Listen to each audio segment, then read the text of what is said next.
Estos jóvenes evangélicos, como los identifica la propia contrarrevolución, se han hecho eco de la peor y más rancia propaganda anticomunista, que se niega incluso a aceptar lo que prácticamente es incuestionable para cualquiera en el mundo. A veces nos disgustamos con estos personajes y por el contrario tenemos que estar alegres. Alegres porque pudimos irnos de allá. Alegres porque no somos objeto de las manipulaciones de estos personajes. Y tenemos la capacidad, por supuesto, de saber que están diciendo mentiras. Este personaje de Confilo acaba de decir que los muchachos del Cuartico son unos traidores a la patria.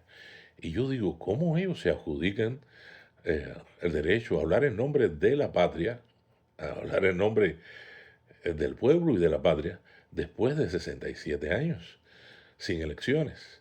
Después de una larga lista de traiciones, que se las voy a leer aquí porque he enumerado unas cuantas, eh, que ellos eh, han hecho, le han hecho al propio pueblo de Cuba, a la verdadera patria, porque ellos no son la patria.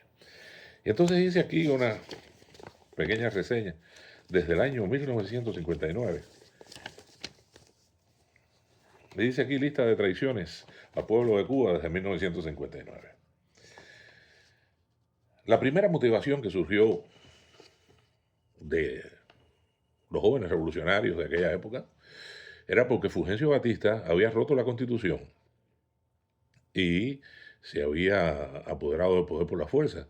Y ellos, valientes, jóvenes valientes, supuestamente, iban a derrocar a Batista para restituir la Constitución de 40 y que no hubiese más dictadura. Um, ¿Qué sucedió? Que ellos precisamente traicionaron, porque en ningún momento se proclamaron comunistas. No. En aquella ocasión, Fidel Castro traicionó al pueblo de Cuba, a la patria y a Dios, instaurando una dictadura atea, implantando el miedo con cientos de juicios sumarios, con sus respectivos paredones de fusilamiento y con condenas largas de cárcel a quien pensara diferente. Desde aquella época, desde 1959, no ha habido elecciones en Cuba. Y ellos continúan diciendo que hablan en nombre del pueblo. ¿De qué pueblo? Del pueblo de sus barrigas y de sus propias necesidades y de sus propias, defendiendo sus propias vidas de ricachones, que es lo que ha sucedido. Entonces tenemos esa primera traición, suficiente, ¿verdad? No, pero hay otra. Ellos proclaman el carácter socialista de la revolución. Sin embargo, al estudiar nosotros el socialismo, desde séptimo, octavo, bueno, nos damos cuenta que ellos mismos han traicionado los preceptos del propio socialismo. Porque, primero que todo, proclama la igualdad del socialismo. Y el socialismo, además, enarbola digamos, precepto de que a cada cual según su necesidad y a cada cual según su trabajo. Entiendan esto, cada cual según su necesidad o su capacidad y a cada cual según su trabajo.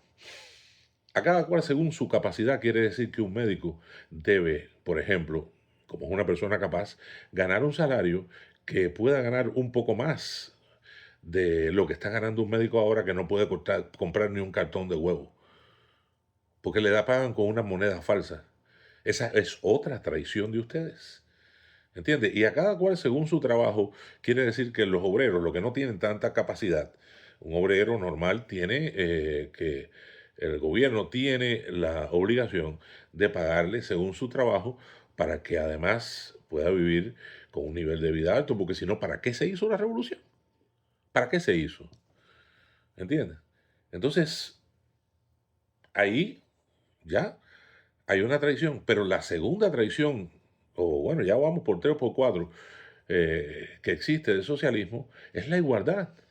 Lo único que hay igual en Cuba son las barrigas de los dirigentes, que son jimaguas, son gemelos de barriga, de las panzas que tienen cada uno, y la cantidad de yates y mansiones que tienen los hijos y nietos de los Castro, que son la dinastía castrita. Eso es lo único que hay igual en Cuba. Lo demás no.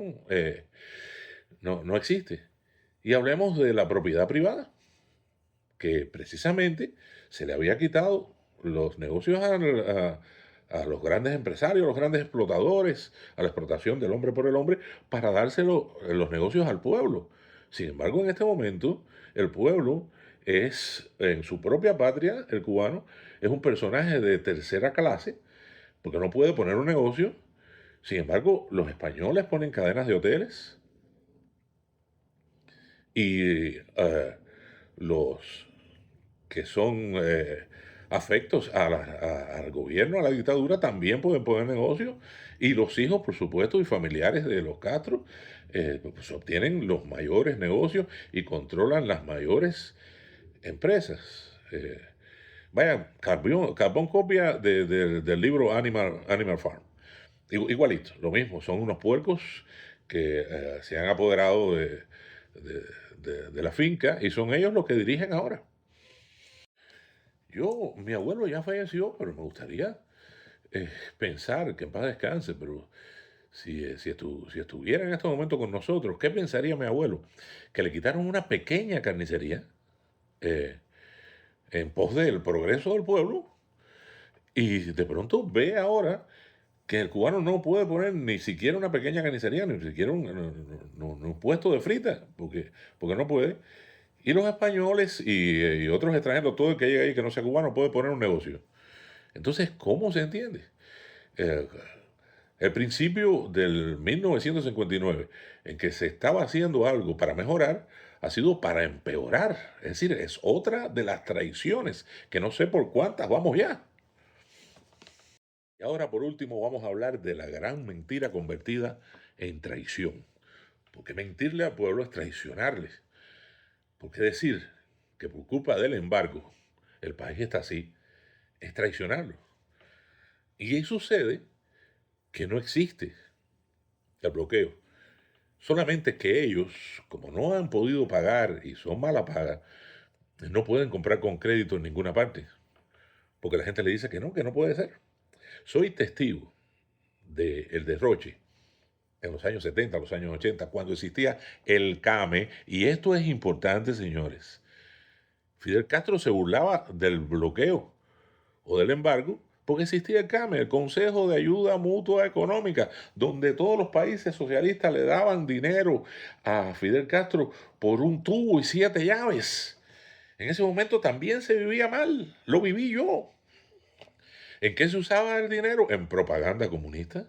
Se usaba el dinero en preparar militares para subvertir eh, la, la política de los países capitalistas, incluso para derrocar gobiernos que democráticamente habían sido electos por el pueblo. Pues ellos iban para allá, Nicaragua, Honduras, Salvador, preparando en Chile, los vi yo, chilenos, preparándose militarmente para acabar con el capitalismo en otros países. Para eso se utilizaba el dinero. Entonces yo digo, y esto es para los jóvenes de ahora y para el pueblo de Cuba hambriado, que tengan la capacidad de pensar. Yo les digo, si le quitaran el embargo al actual gobierno, ¿ustedes creen que ellos dejarían de comprar carros de policía?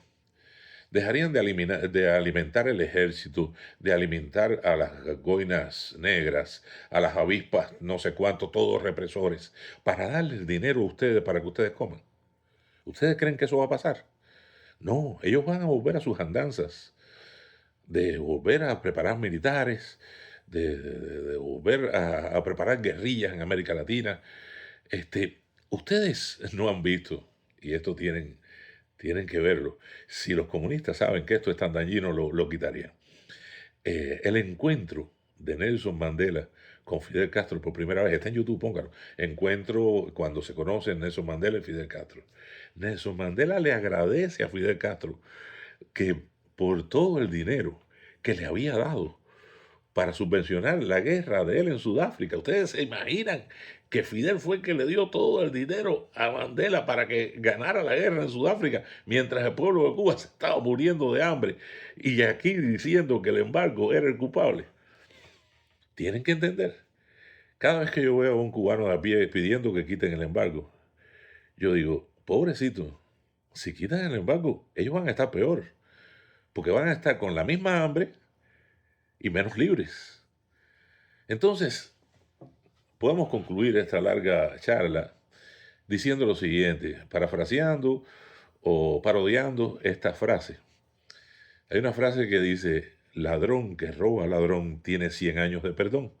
Y yo quisiera cambiar esto en decir, como ellos dicen que nosotros somos traidores, podríamos decir que traidor, que traiciona a traidor, tiene 100 años de esplendor. Y eso es lo que deseamos para la nueva Cuba.